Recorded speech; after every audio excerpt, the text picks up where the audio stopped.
Hey guys, welcome back to Young Americans Abroad. Now time for our show. Yeah, we got AVT and PAT. They talking about young Americans overseas. We got McKinney, Pulisic, Reina, and Des. Got that red, white, and blue USA on the crest. From England, Germany, from Belgium to Spain. Racking up all the medals on the trophy train. Got one thing on their mind, with skill and some luck. One day we can say we will win the World Cup. Well, guys, we're excited for our episode today, and we have some special guests we want to introduce to you first. So, Pat, why don't you take it away? Yeah, so we got from the Eyes and Vibes podcast here. We got Blake, we got Trevor. Thank you guys for jumping on a special episode. 18 days away from the World Cup game against Wales in Qatar. So thank you guys for joining our show. Yeah, absolutely. Glad to be here. Glad we didn't have injury concerns like half our players. Exactly. Yeah. Thanks for having us, Al. Yeah, absolutely. And again, guys, we'll drop the social media handles there. Follow them on Twitter there.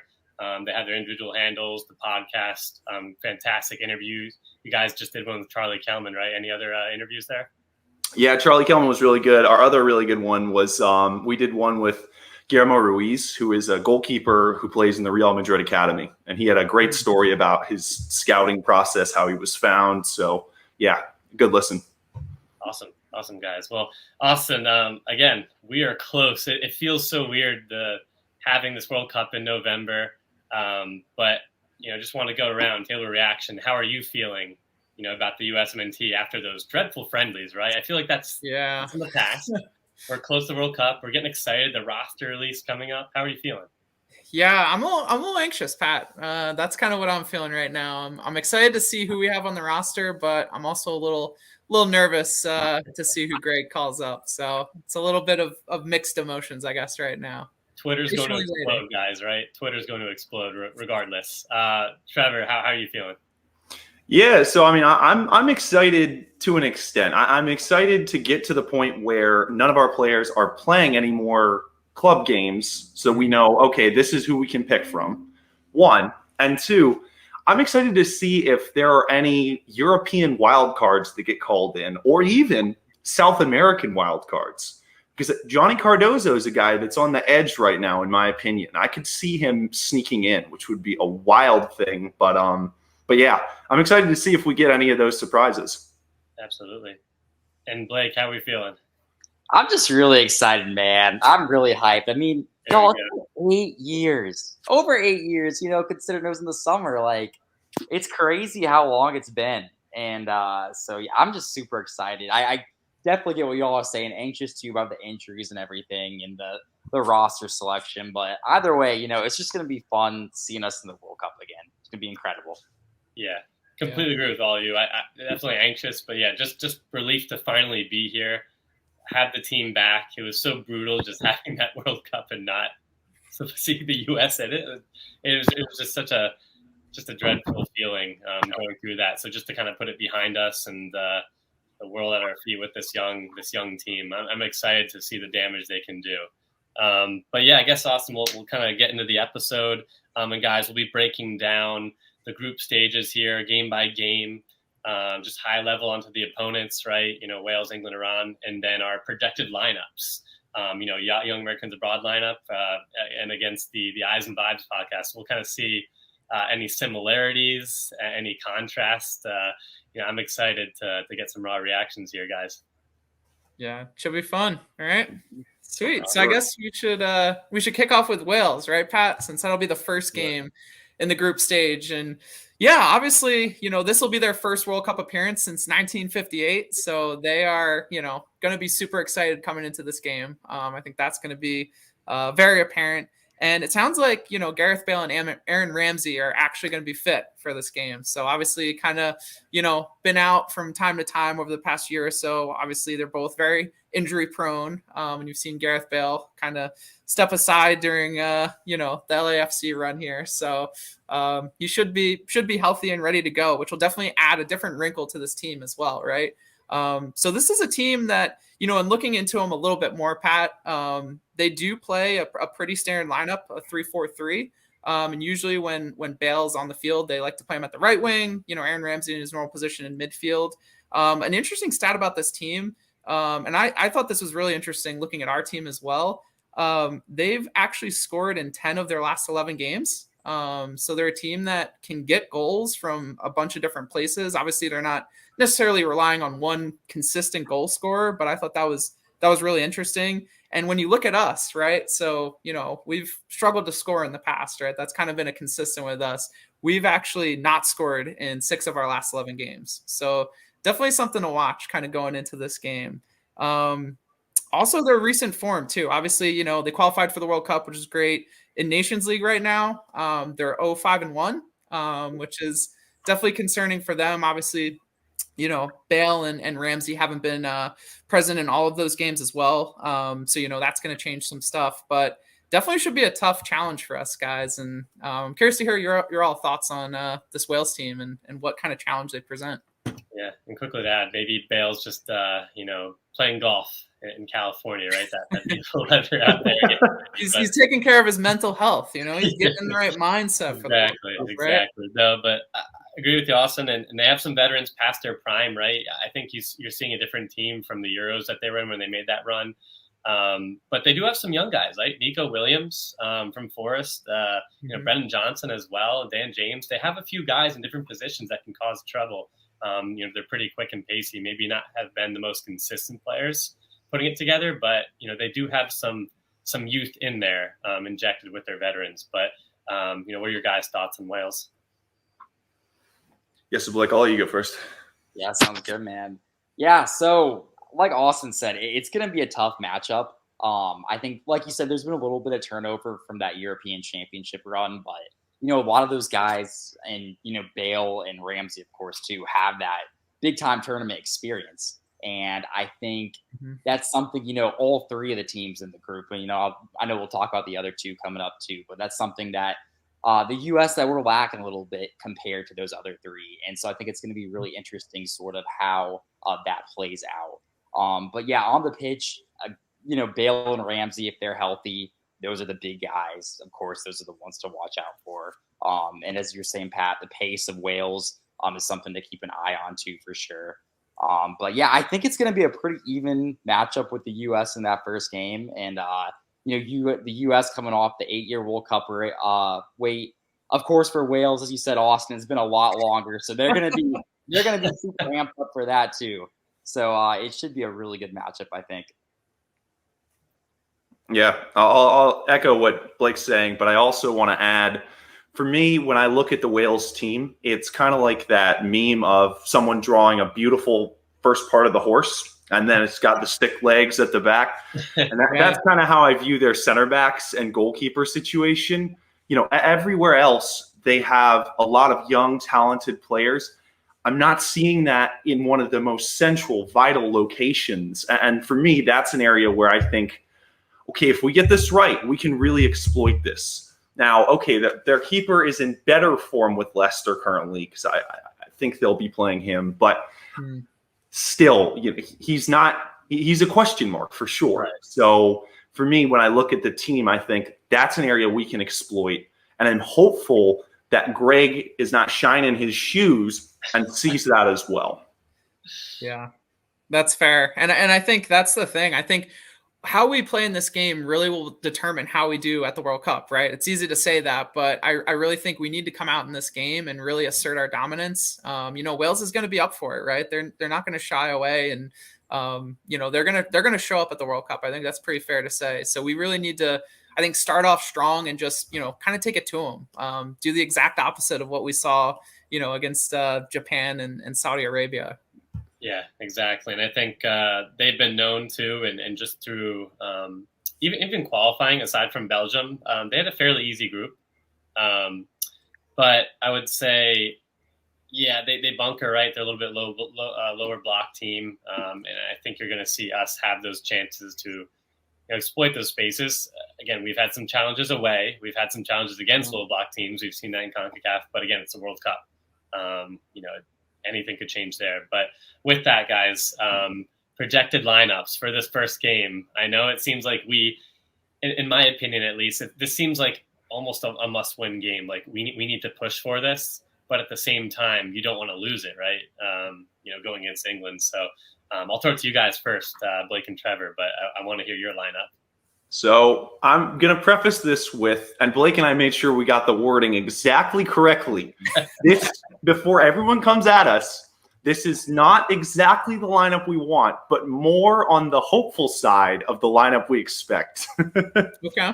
So Yes. let me just put that out there to start with, because you have to factor in some injury concerns, obviously, and also Greg playing some of his favorites at some point in this tournament. So just putting that out there before we start. But starting with Wales, I'll do the back line, or actually, Blake, I'll let you do the back line. I'll go with the midfield, and then we can alternate the attack. Yep. So sounds good, man. Sounds good.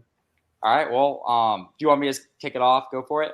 go for it, man. All right. Sounds good. So in goal, we got my Arsenal boy, Matt Turner, assuming the knock that he has isn't, hopefully, fingers crossed, doesn't keep him out for too much longer. So got Matt in goal.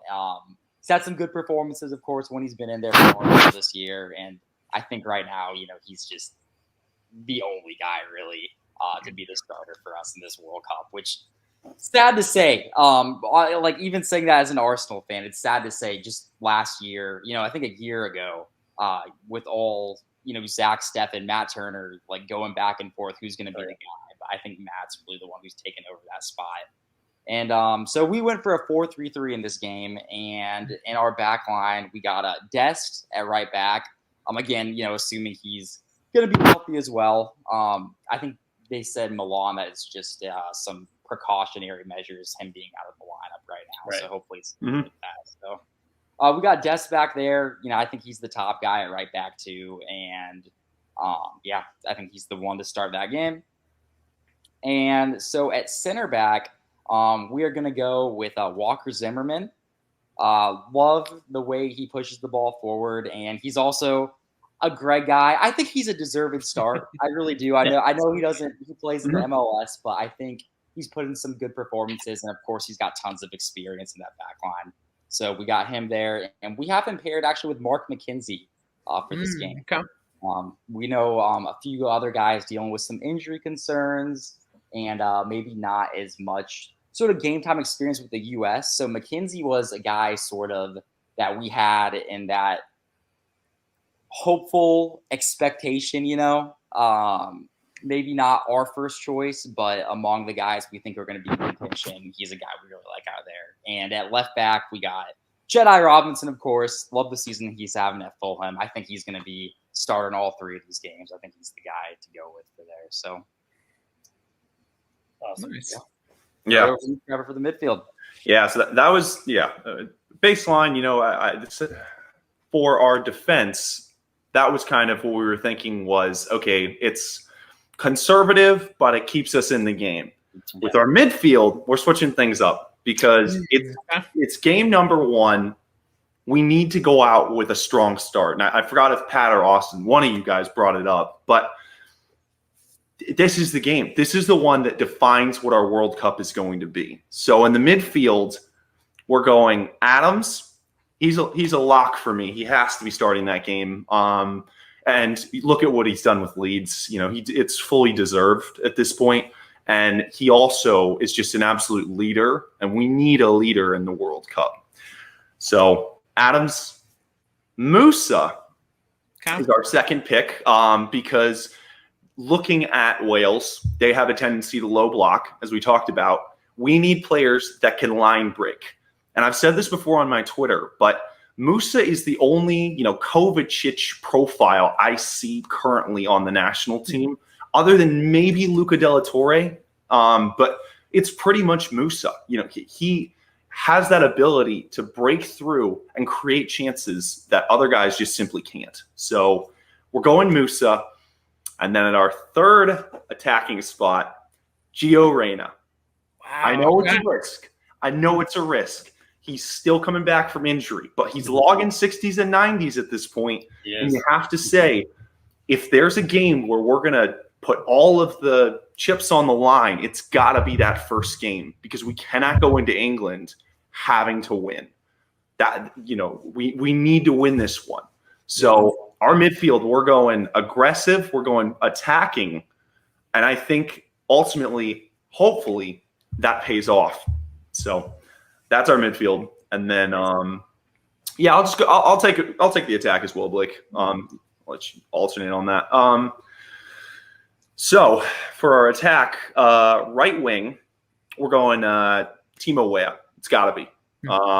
We muddled over Brendan Aronson for this first game for that spot, but based on the fact that the midfield is so attacking, we didn't really feel that we needed to add yet another just sort of busy bee in that area. So for us, Weah was the guy. I think we've all seen in his World Cup qualifying just how impactful he is.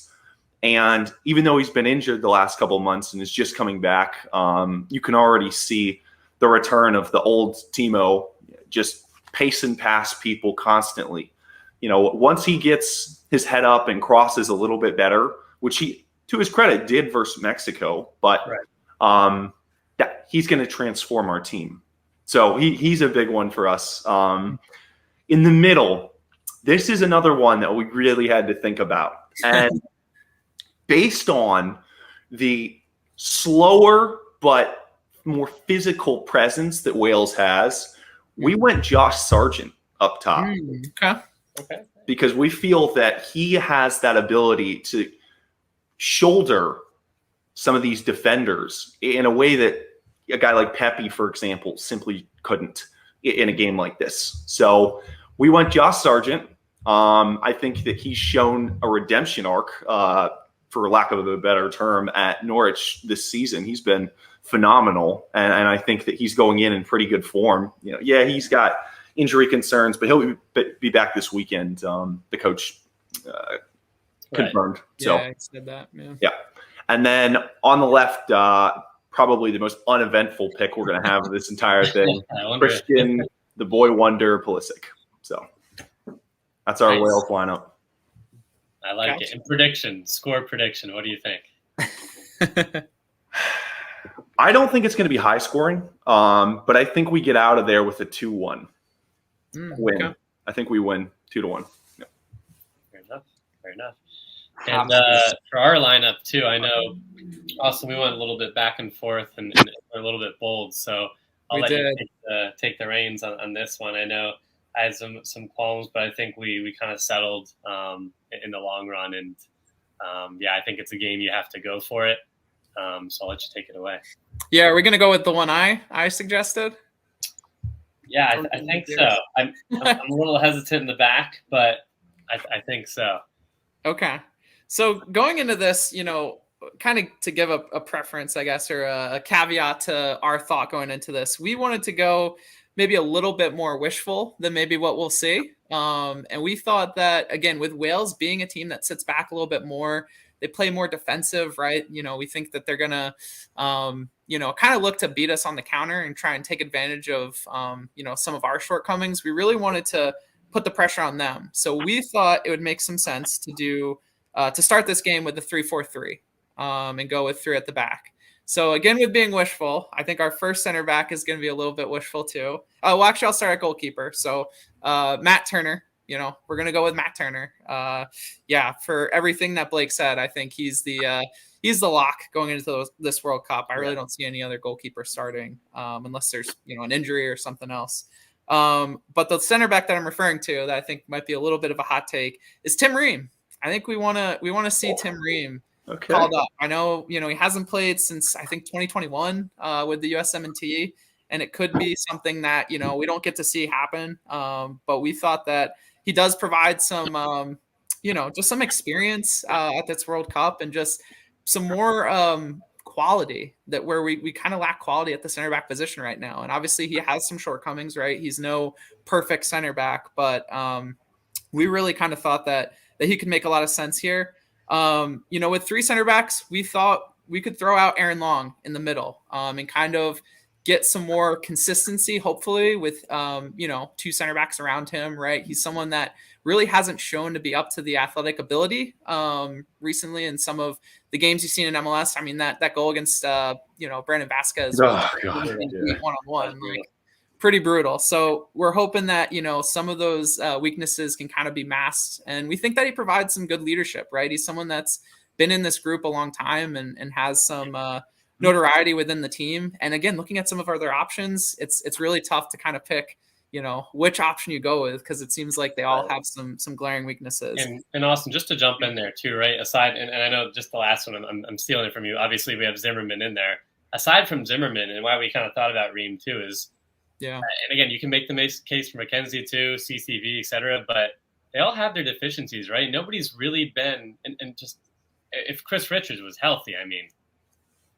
Yeah, but even he hasn't gotten too much consistent playing time, right? Yeah. And that's because of injury. It's a toss-up. It's a toss-up after Zimmerman, honestly. It really is. Nobody's, Could always call it my boy, Yeah. We don't think that's going to happen. John Brooks. So, not to jump in there. Bro, where is he? Where is he?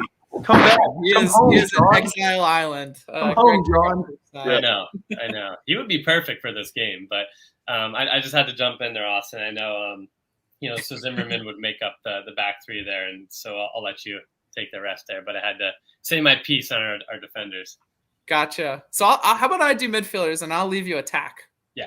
How's that? So going into midfield, I think, again, thinking of a 3-4-3, we want to go with two wing backs. So Anthony Robinson, kind of like Blake said as well, we think he's going to start every game that we play at the World Cup, unless, again, injuries, yellow card situation. We really just believe in him. Think there's really no one else to back him up that's really going to give you that same quality. And then going on the right, obviously, if you're playing with a wing back situation and looking to get forward and create attack, you got to go Serginho Dest. So that's who we're going to go with there. And then in midfield, I think the other caveat, and I'm curious to hear your guys' reason for leaving them out, but I think we want to go Weston McKennie and Tyler Adams. And obviously McKinney is going to, be coming off an injury. But we know that, he's kind of an Iron Man, right? So we're hoping that he comes back healthy. We really think just the level of leadership he provides his team, and just, the personality, right? Like on the field, he's someone that is calm in every situation. He's not afraid to mix it up with people. He's so quality, receiving passes and getting forward. Such a great header of the ball too on set pieces. Like, I really think he's a top 10 header of the ball in the world. Like, that dude wins so many headers. I think it makes a lot of sense to have him and Adams in midfield. And then I'll pitch it to you, Pat, and kind of talk through the attack. Yeah. So the attack as well. No surprise on the left. We got a guy, CP, Christian Pulisic. Ricardo Pepi we had. Up front, essentially. With Groningen, we just thought, and again, I'm just so happy for him too to get that move out of the black hole that's Augsburg. He's really revived himself, and again, I think Sarge and Pepi are top two in my opinion. So I can see that interchanging, but I just from what Ricardo has done historically through qualifying, really saved Greg's butt, to be honest. and just what he can offer now coming into form, I think it's tremendous. And then on the right, again, interesting take, because we are leaving out somebody that I think, again, Austin and I went back and forth on. Austin pushed me a little bit towards the edge there, but we have Brendan Aronson. So we don't have Gio Reyna, and again, poor Timo. Which was tough, right? I fully agree with you, Trevor. I think Timo is one of those players who we've been missing recently and creates a lot of opportunities and chances on the wing. But Brendan's been really good though. So it's champagne problems. Yep. Yeah, right. It really is. So so that was kind of our thought on that. And we also went 2-1 prediction. I thought personally, we would get the first one, and Wales would kind of clap back, and then again, maybe it is Timo or Reyna, right? We bring some of those reinforcements in to finish out the game 2-1. I guess from my perspective too, with this formation, and I think Austin, you brought up having Pulisic and Reyna kind of on the field at the same time. Maybe not kind of tracking back and doing some of those things, but having Aronson kind of run rampant there. What he's been doing at Leeds, I think, would be beneficial. And then, having Dest in this kind of wing back position where he's been very poor defending, to be honest, right? And hopefully get some confidence back. He doesn't have to worry about that as much in this formation per se. So that's just reasons for that. But I want to hear your thoughts. Yeah, so I'll go first. Yeah, I like the three back idea. I was mulling over something like that, but I ultimately I went. We really haven't played very many three backs throughout qualifying. It's not something that Greg has embraced with open arms. It could still happen. It could be, something where he pulls out a wild card and all of a sudden Wales goes, what? We weren't planning for this, because no one was. So I like the idea for sure. Yeah, it's really tough. I will speak to my reason for leaving Wes out, and that is just on injury concern and his form. I recognize what he brings to the team is leadership and heading.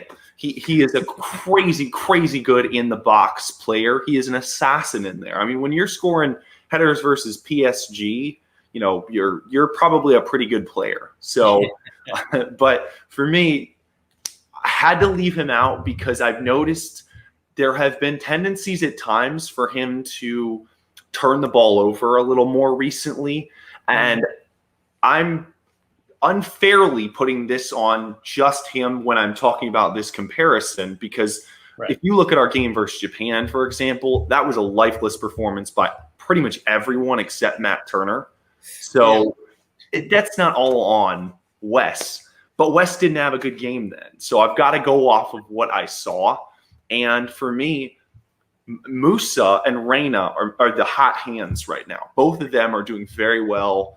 They have a lot of potential. And I just, game one, if you're going to go out swinging, I figured, hey, we're going to go out swinging. So that was our reason. But Wes is a worthy adversary in terms of who to pick. So, yeah, that's my thoughts. Blake? Yeah, we talked a lot about it too. We went back and forth, and we'll have Mr. McKinney coming back into our lineup these next couple of games. I also wanted to shout you guys out. I love Tim Ream. I don't know. I'm not sure. I hope Greg does it, because I completely agree. I think having his veteran leadership there, and having a PL captain, and I think that'd just be so huge, especially with all of these guys, it being their first World Cup and being in that situation. I think having his leadership there would be huge. And not to mention, he's in great form too. He's been having a great year for Fulham. I remember watching the Arsenal game with Trevor, and he was just doing phenomenal against one of the top teams in the league this year. So I really like the Tim Ream pick and hope he does get a chance. Yeah, he's having a pretty tremendous season. I mean, and it's not just like recent string of games. It has been he's been unbelievable, Austin. And we've talked about it, where usually when they get promoted back up, he sits the bench when they're in the Premier League. But he has been pretty unbelievable, and having Robinson right next to him in that partnership. But I guess we should move on to the big game, right, on Black Friday, and that's USA England guys. And I know Jamie Carragher and Micah Richards right in that show were kind of giving us some heat, right? Some England blowout predictions, which I didn't appreciate. But just starting in the commercial, we're winning 1-0. So yes, I love it. I love it, Austin. But just to dive in, right? Gareth Southgate, he's taken some heat just in terms of the way that he's played, and having that tough loss to Italy right there in the final. Even going through qualifying there in Nations League, where they've had some poor performances against Hungary and some of those other opponents, where they have this wealth of talent, but they just don't seem to be able to put it together in that kind of final third, and they play a little bit more defensive minded in general, right? More of against maybe some of weaker teams, right? A 4-2-3-1. They also shift to a 3-4-3. Austin. With Kane, right, typically as that 9, right, pretty good 9 to have. Sometimes Mason Mounts underneath. You have Sterling and Foden to run the flanks, and Saka and company. So even Grealish, right? So they do have some firepower offensively. I think one of their weaknesses too, and maybe down to Southgate injuries.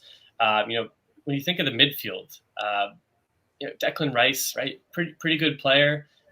Mason Mount's trying to find his form there, plays a little bit more, attacking now.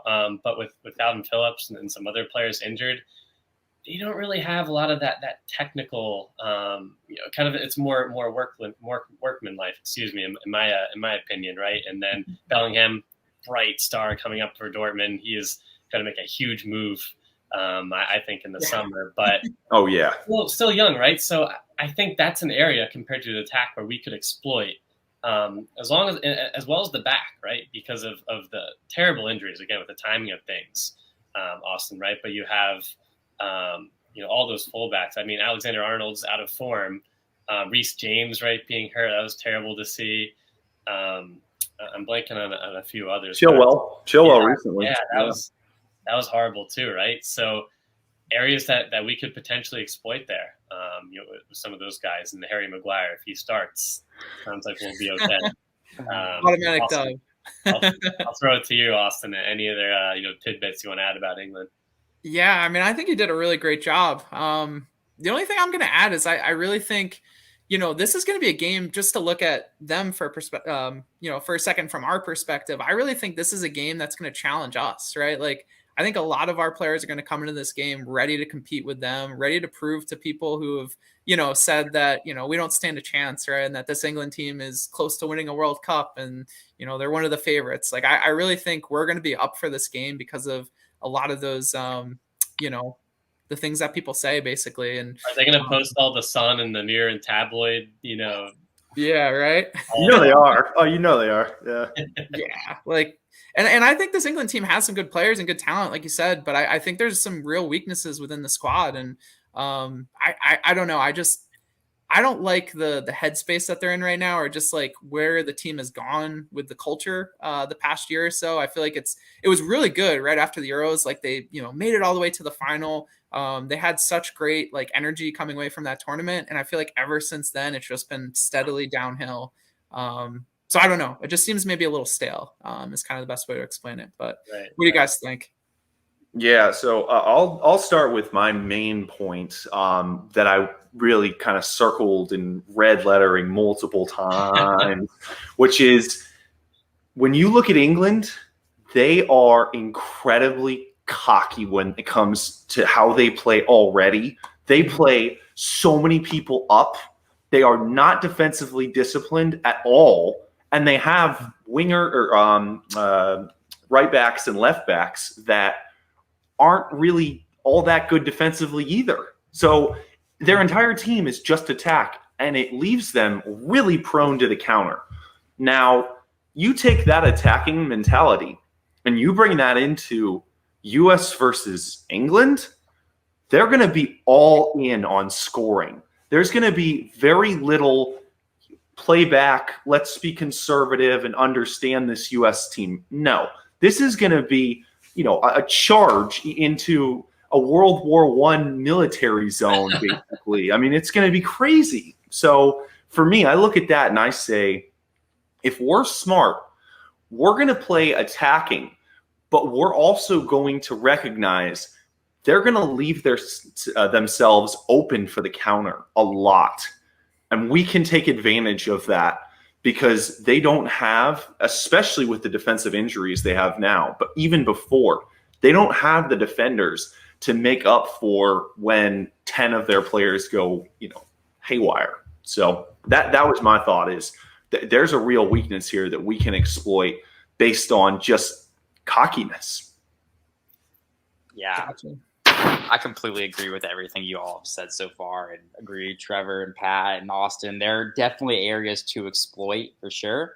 But at the end of the day, it's still England too, and dealing with their injuries, they still have a lot of really good depth, especially on the wings. And like you all mentioned, with young talent, Saka, Mount, Bellingham, they got a lot of talent there. So it's going to be the type of game, it's going to be the biggest game really on paper for us coming into the tournament. And, the day after Black Friday, guys, I mean, this is probably going to be, maybe not even probably, this will be the most watched U.S. soccer game in history.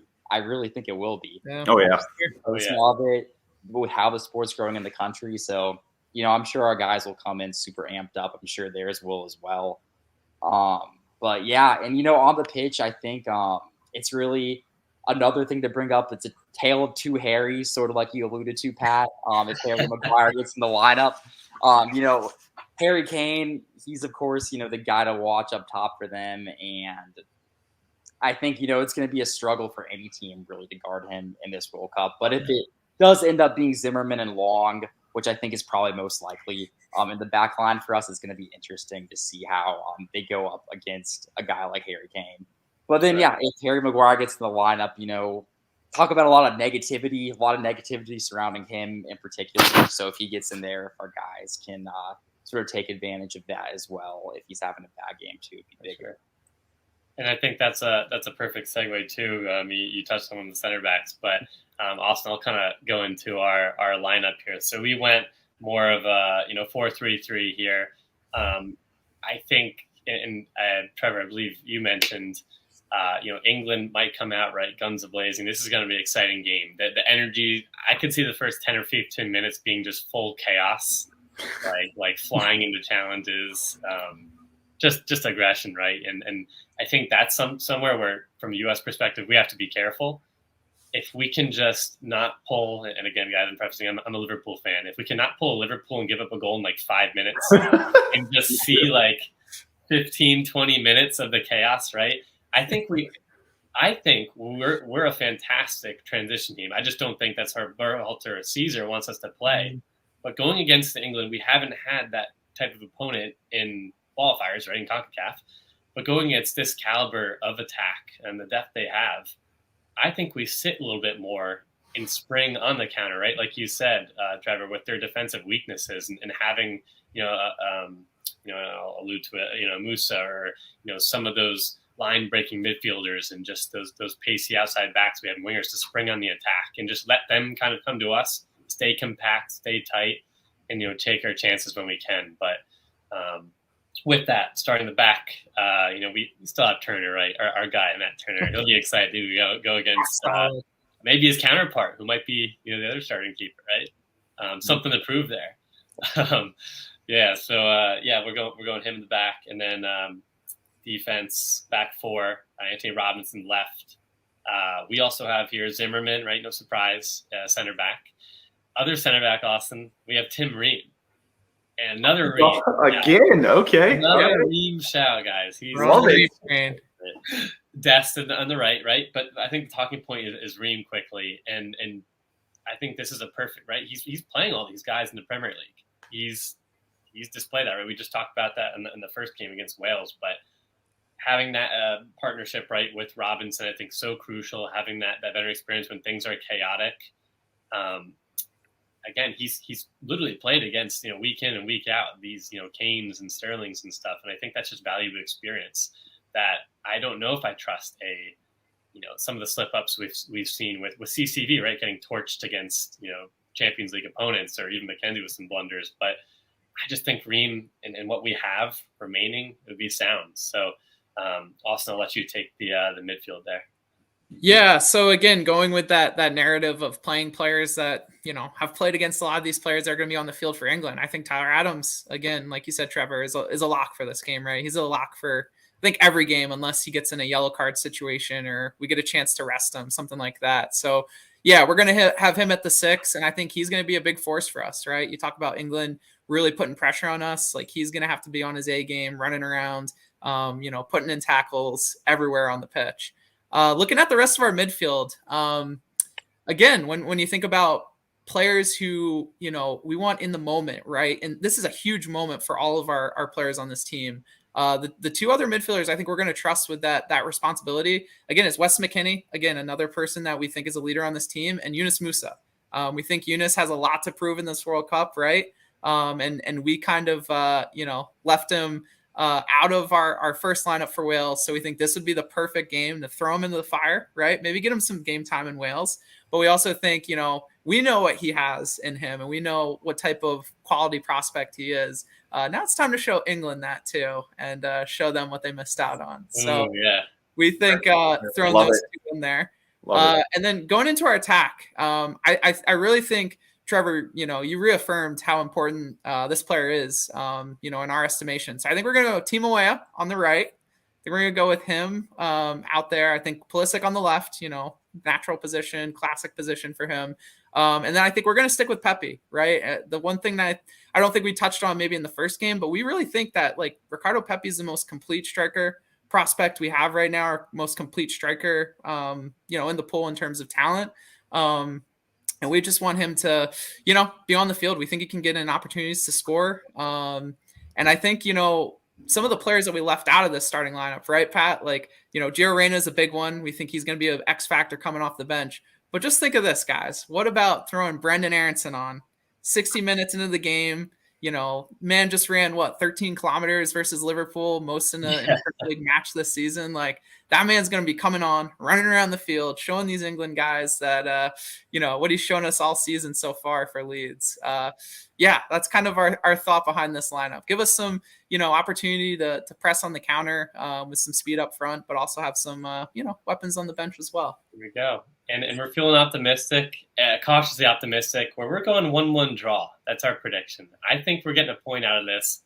I think that's big. I think we start out right, 4 points from the 2 games, setting ourselves up nicely for that last one. So we'll let you all take it away for your lineup.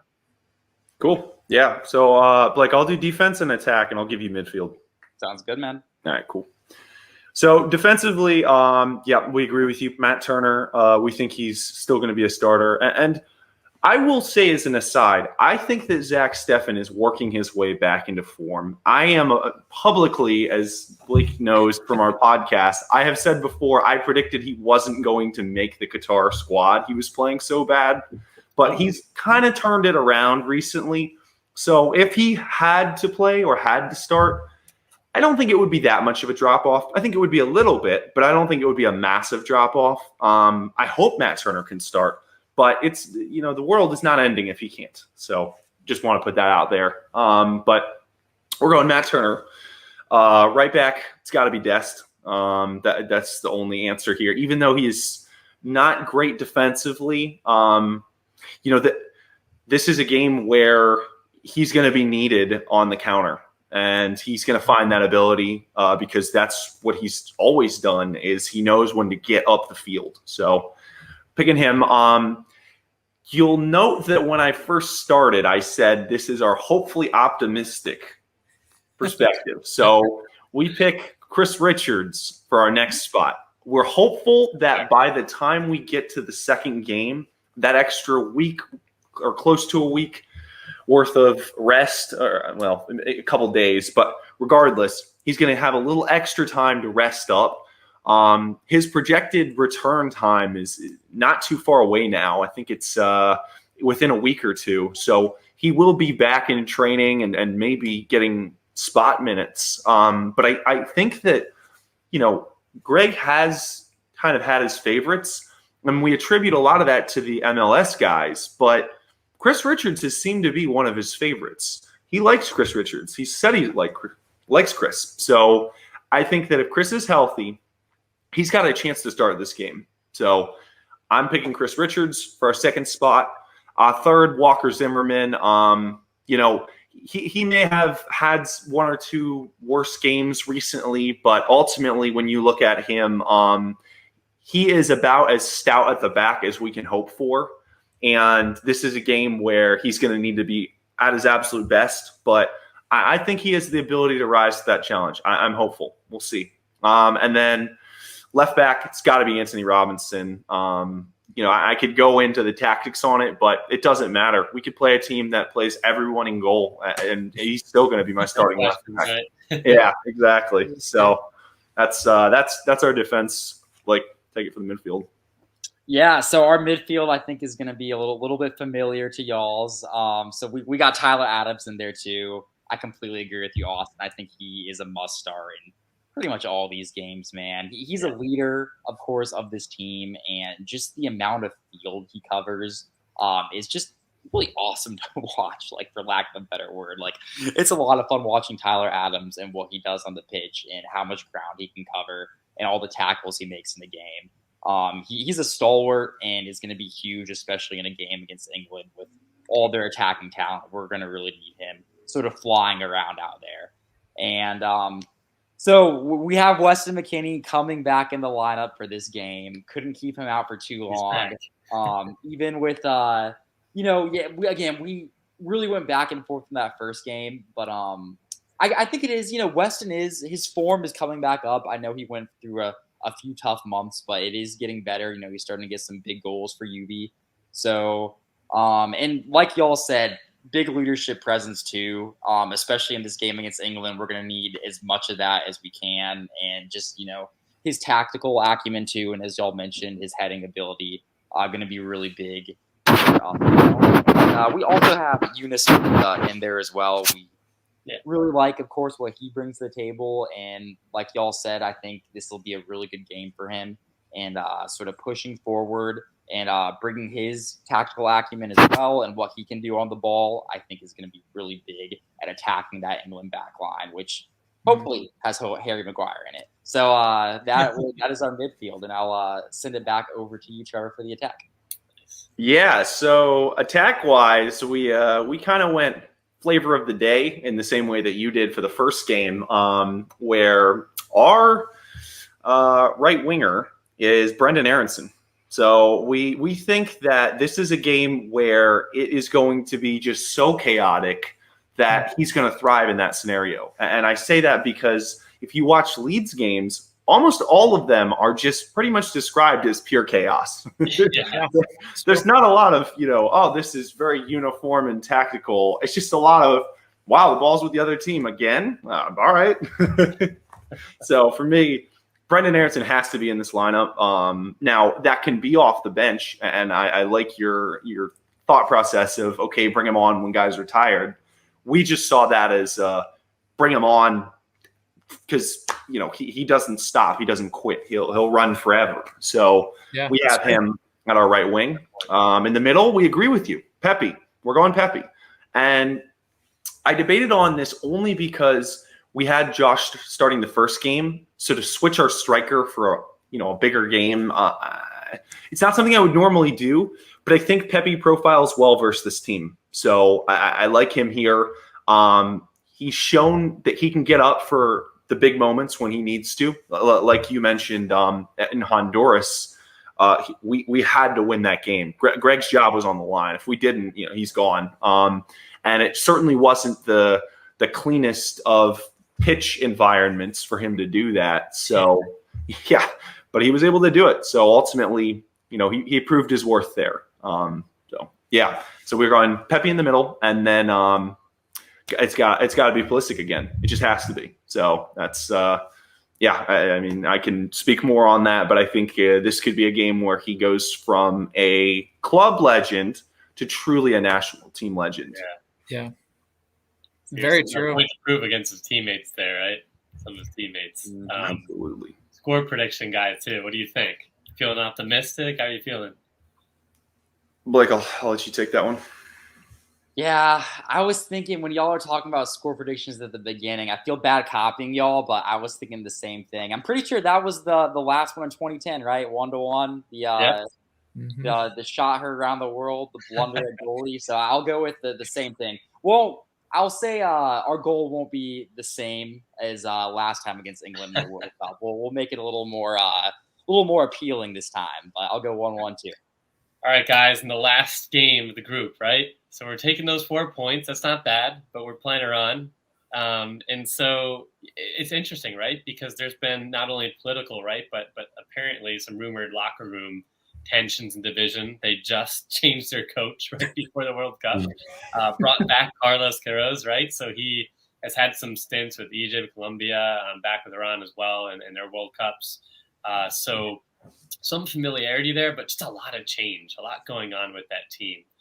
Not to mention, in terms of their player and personnel, right? Azmoun, who they really rely on up top, is injured. I don't know the timeline on that, but the Leverkusen player, right, has been out, so that's slightly concerning for them.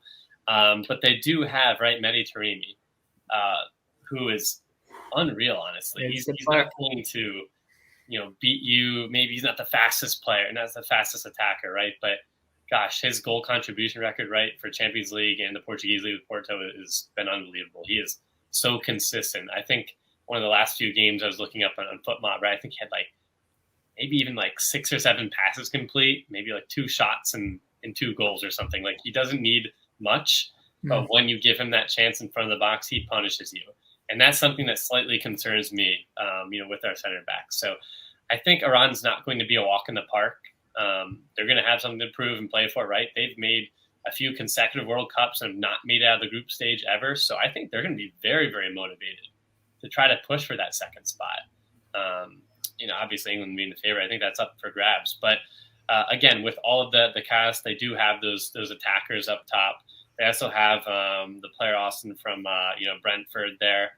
Gatto's there, the attacking mid, who hasn't gotten as many minutes, but he's still playing for Brentford, right? Training there, staying healthy. I think that's important. And then another key player, they have a right back from Dinamo Zagreb, who they had some okay runs in the Champions League. So aside from that, a lot of their other players, not too much of notoriety. They play a lot of similar domestic leagues there in Asia. I think some play in the Qatar league there, as well as Iran. But they have that cohesion, right? They've been together a lot. It's an experienced team. Again, they've dominated qualifying in Asia, wrapped that up pretty early. But again, I think one of their weakest points is that their strength. They do not have the most physical, technical midfield. That's where they get overrun against bigger teams, stronger opposition. So that's an area I think we could take advantage of. They're going to sit in a low block, right? So if we can really bottleneck, right, and cluster that midfield, stop all the connection from those strikers, I think we could, walk away with a pretty comfortable win. But again, I don't think it'll be a cakewalk.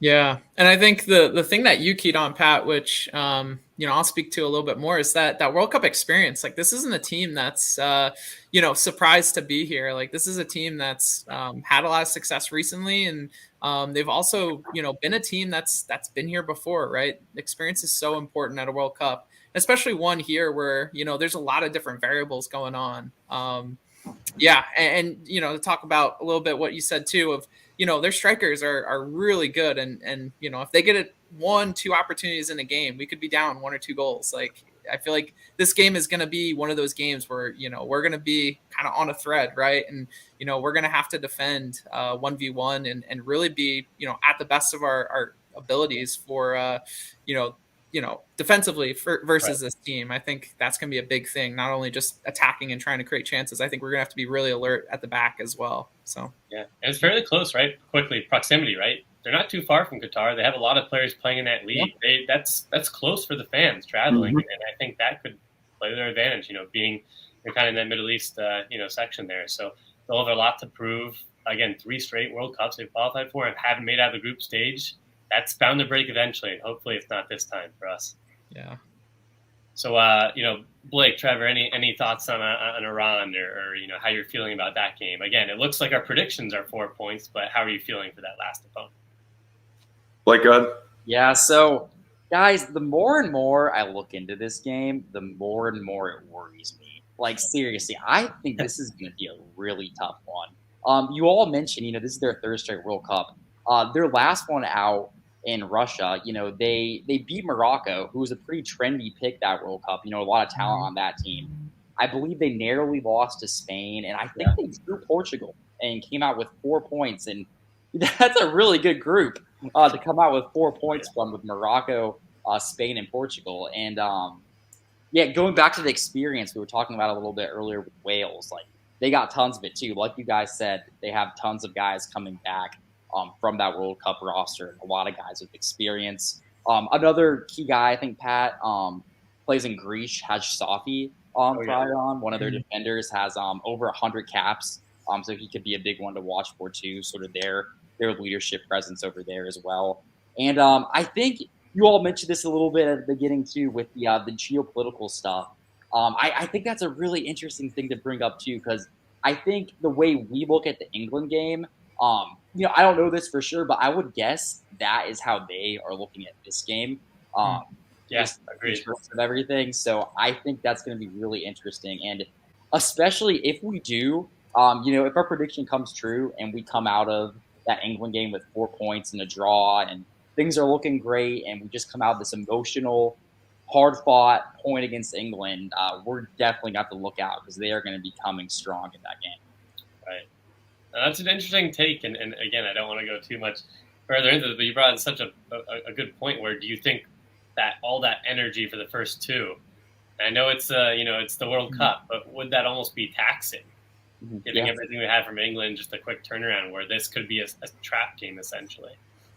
No, you're exactly right. I think that's definitely something to watch out for sure. Yeah, and what I would say on that as well is, I agree with everything you've said so far, but I just I want everyone that's listening to go ahead and just look up the Mehdi Taremi bicycle goal versus Chelsea. It has to be one of the sweetest goals I've ever seen. I'm a Chelsea supporter. I was watching that game, and even I went, yeah, that's nice. No, it's Ronaldo-esque. So I'm terrified of him. And the rest of their team is good as well. I think they're underrated. I think Jahan Bashk could do some damage to us. We'll just have to see with him. But not hopefully, but I am thinking that if Azmoun is back, he's probably not going to be at 100%. So we may not need to focus as much on him as the others. But regardless, their attack is a lot stronger than many people that are listening now might think or know. So it's a quintessential trap game. It is, especially if we come out with 4 points. We have to go into that with the mentality of we need to win this. So yeah, I just wanted to add that.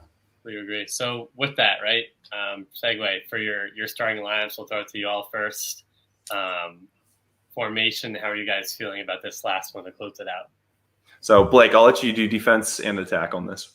Yeah, sounds good. All right, so we got a 4-3-3 again, sticking with that throughout here, and so we're keeping Matt Turner in goal.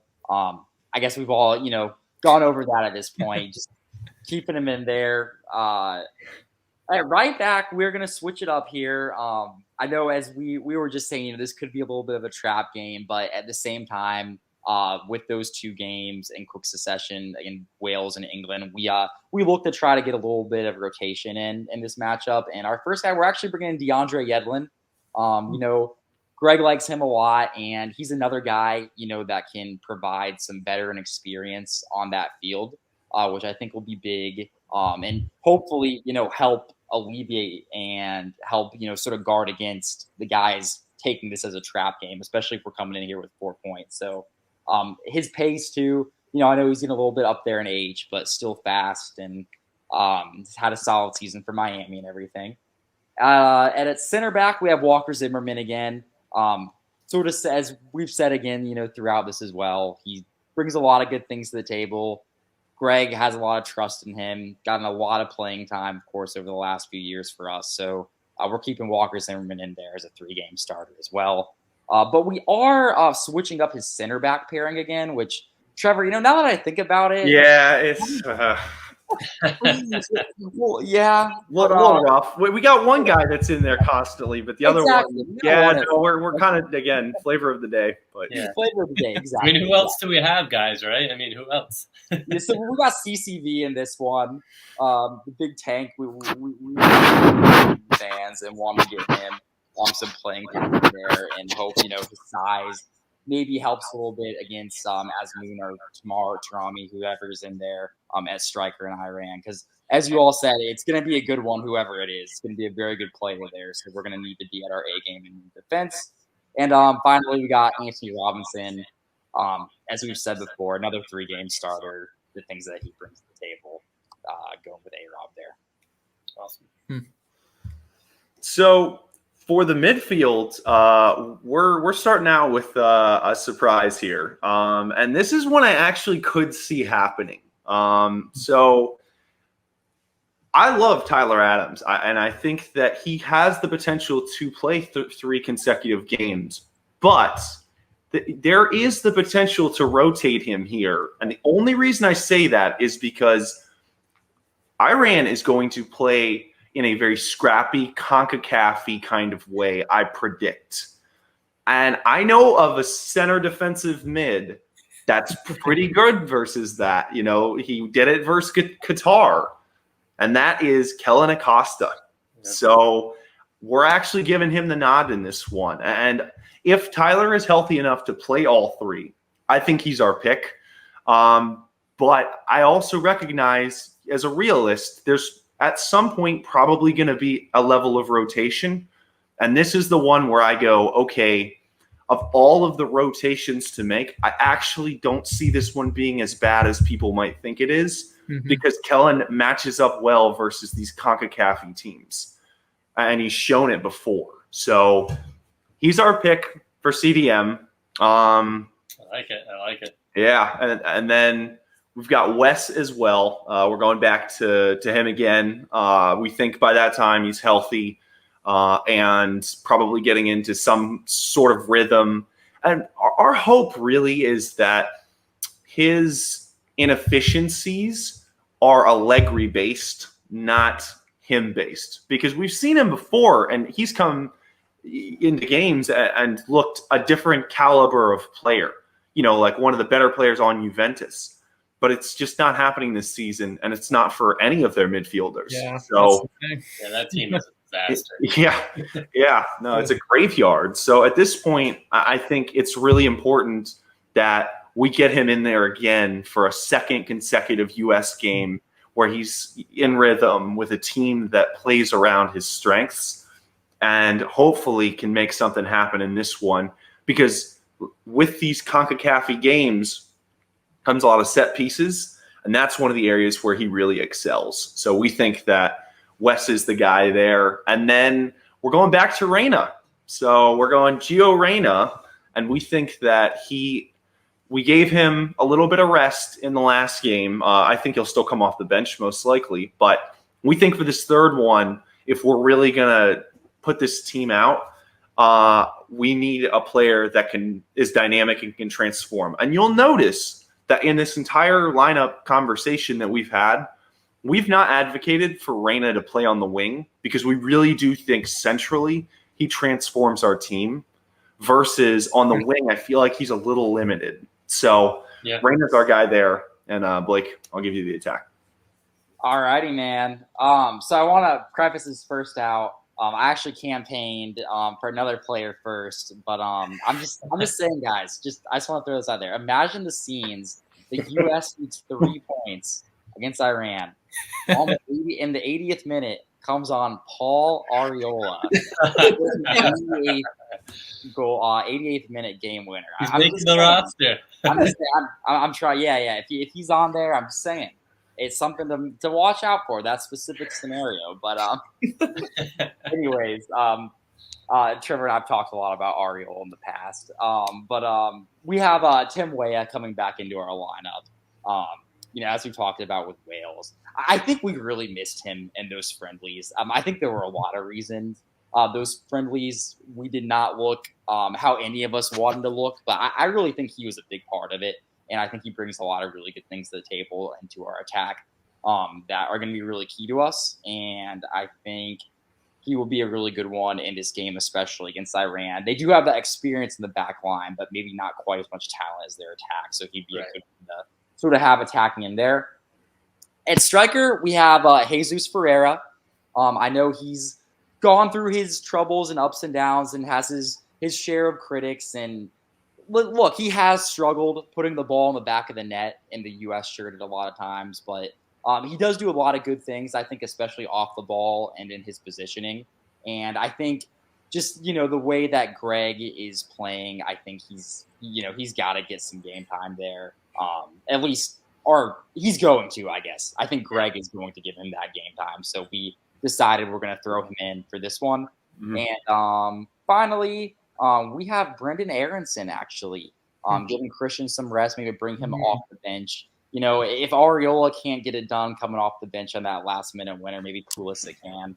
So we got Brendan Aronson in his pressing. He'll only have that one England game under his belt, so hopefully he'll still be sort of fresh in our lineup and be able to do what he does best there. So that is our lineup. Gotcha. Awesome. Now, how are you feeling? I know we start with a win and a draw. So how are you ending it, guys? Yeah, so I'll speak on that one. I'm going again with a draw. I'm going with a 1-1 draw again, and I think I would love to say that I think we're going to win this game, but I've seen enough games in my life that I know a trap game when I see one, and I just see it being that.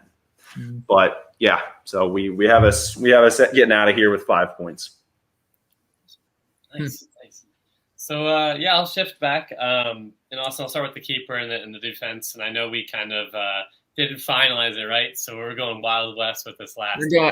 But we're going 4-3-3.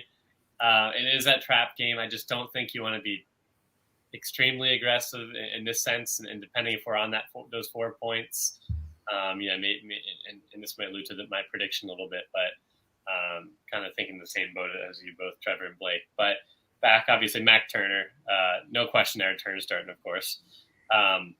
Defensively in the back four, we kind of went back and forth, Austin, and we were kind of in that Cannon Yedlin boat. I think we settled more on Yedlin. I think I don't need to say too much that you all said before on him. I think just that veteran presence, right? He's really the only one with World Cup experience. This could be a really good game for him, and maybe somebody to just kind of provide extra cover for the center backs dealing with this striker tangent that they have with the Iranian attack. Essentially, I think Zimmerman, right? I think that's a starter as well. And then I think this is a game where, again, you could see, a CCV or someone, right? We've brought out Ream a few times, so I think CCV's there. On the left, Anthony Robinson. I don't think there's any questions there. I just don't trust if we do bring, Vines or company, which I don't. Even like a Joe Scally. I thought about Scally, but I don't know, man. To start him in a World Cup game, I don't know. I don't know right now. Love him for the future, but yeah, exactly, Austin. So I was kind of feeling for the back four, but I'll let you take it away with the midfield here. Yeah, and I was going to say, I think we were in the same mindset for our midfield. So we wanted to bring Kellen Acosta in as well. I think some of you guys said that. As soon as you said Austin, I'm like, man, we just talked about that. Yeah. And I think Tyler Adams is the best fit to bring him into the lineup as well. I think you could also maybe bring him in for, a McKinney or one of the other midfielders, but and kind of play more defensively in midfield. But I think when you think about, who he needs around him to complement him, if you play him and Tyler at the same time, you're a little too defensively shifted, right? Like you don't have enough creativity or just, possession play between the two. I think ideally we'd like to switch him out for Tyler Adams. I think we're going to keep McKinney on the field, right? Again, we talked about leadership through the 3 games. I know he's, coming off an injury. So maybe if there's an opportunity to rest him, he's a robot though. He can recover in like 2 seconds. That's crazy. Yeah. That's the hope. And maybe, who knows, if we win both of our first games, that allows us some flexibility to rest him as well. That'd be great too. But I think realistically, we're going to want him on the field in this game as well. And then looking ahead to, the midfield as well, I think we're going to still stick with Musa. Again, trying to just have some players on the pitch that are able to cover ground and really advance the ball up the field and hopefully keep possession as well, right? Musa is one of those players that, the ball kind of sticks to his feet. And we're hoping that him and McKinney together can kind of, dominate this Iranian midfield. That's probably the weakest link out of their entire team. And then going into attack, again, we're in the same mindset with you guys. So we talked about resting Christian Pulisic for this game as well. And the way we wanted to go about it is probably playing Brendan Aronson on the left to like naturally replace him. But then we wanted to throw Gio Reyna out there as well in this game on the right. So, Pat, I think talked about it a little bit earlier in the show, but we think maybe Gio could be kind of the player that fills in Christian's shoes in this game and, hopefully can take up the reign a little bit of, maybe being aggressive with shooting the ball, being aggressive with calling for the ball in the box and, trying to be that man in the final third. And then I think for striker, we wanted to switch it up as well this game and go with Josh Sargent. We thought about maybe Jesus Ferreira, but I think Josh Sargent, and I think, Trevor, you said this earlier in the show, he's really kind of found himself, right? He's really just rediscovered his form. And I think this game would be a perfect one to kind of give him, a little bit of a carrot, right? For making it back into the team, giving him some opportunity to prove people wrong. And I think, this is a game where we're really going to need, someone to step up to kind of break the deadlock. That's how I think we're feeling about this game. So, that's kind of our lineup. And Austin, prediction. We're gonna split off, guys, a little bit, just because we didn't come to a conclusion. But I want to hear, Austin, your take.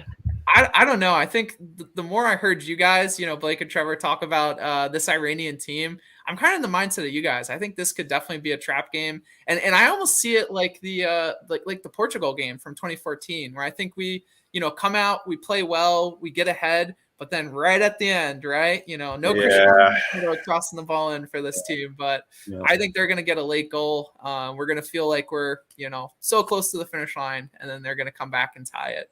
So that's my thought. I think it'll be 1-1. That's so funny. I'm not even going to say anymore. That was my prediction too. So we're all just the same scoreline. But hey, if we all place our bets now, maybe we'll.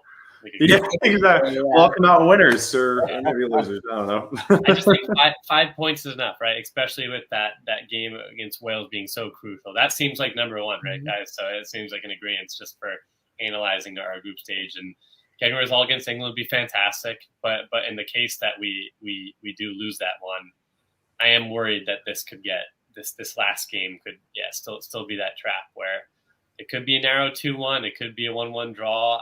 I just don't see, maybe not scoring. I just don't see us keeping clean sheets. No. Yeah. I don't know. That's my quick thoughts on that. Yeah, I'm in agreement with you. I think that we have enough defensive deficiencies that a team like Iran that is so attacking talented is going to find a way in. So for me, I mean, my overall takeaway is really just the Wales game is the most important one. It's not the most important because it's the first game and it's the one we're going to get to see the U.S. in first. No, it's legitimately the most important because it sets the stage for our decision-making, our lineup, our rosters, everything going in the next two games. So, yeah, for me, it's just – and that's why we have our best players out there. Even if they're, players that are coming back from injury, but they say, hey, coach, I can go, we put them out there because it's all or nothing really that game. It's a cliche, but it really is the truth with that Wales game. How you feeling, Blake? Yeah, no, I completely agree. I guess I'm going to be Captain Obvious here for a moment, but yeah, I mean, we either need 3 points from that Wales game or that Iran game, or I don't think they're taken out of the group. And like y'all said, the Wales one, just with it being the first one as far as setting the tone for the rest of the group stage, I think it's huge for it to be that one in particular. And Austin, we got to end it with you here before we close out. How are you feeling? Just reflecting back on our conversations. Yeah. Optimism, maybe.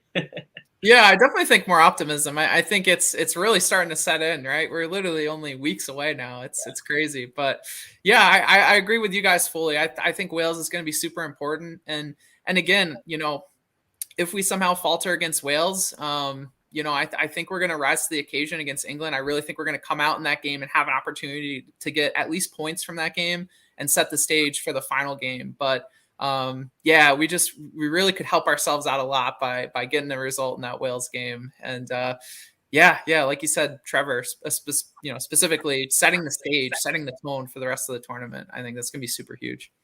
Especially for these young guys, right? I mean, a lot of them being the first World Cup were I think the youngest team, if not one of their, so this is big. I think you just need that for the confidence of the group. But I think that's it, guys. And I just want to say thank you, for joining and listeners and viewers here too. Comment down below, on YouTube there and all the other social platforms about your thoughts on our lineups, the predictions, how you all are feeling about the U.S.'s chances. Hopefully we brought a little bit more optimism to you, throwing Cuba right in the back. So again, Trevor, Blake, thank you so much for joining us. We appreciate it. Hey, it's been a pleasure, guys. Thanks for having us. Agreed. Thanks, guys. Absolutely. And thanks everyone for watching today. Make sure you like this video and subscribe down below. And we also offer this episode in podcast form as well. So go check that out on Apple Podcasts, Google Podcasts, and Spotify. Right. If I didn't say enough, right, we'll drop the handles right. Eyes and Vibe Podcast. Make sure to follow Blake and Trevor there. Fantastic content. And, of course, our socials, right, Instagram, Twitter, always putting out great content for you guys. But we usually wrap up our shows with that optimism, right? Austin has a kind of famous catchphrase at the end, but guys, we're getting the points. We're getting out of the group stage. It's a strange tournament, right? Just a lot of the circumstances around it, the timing of it. Maybe we could pull kind of that miracle run and go all the way. Who knows? Hey, Kevin Garnett said it, right? Anything is possible. So, hey, got to speak it into existence. And what I always end the show is with, one day we will win the World Cup.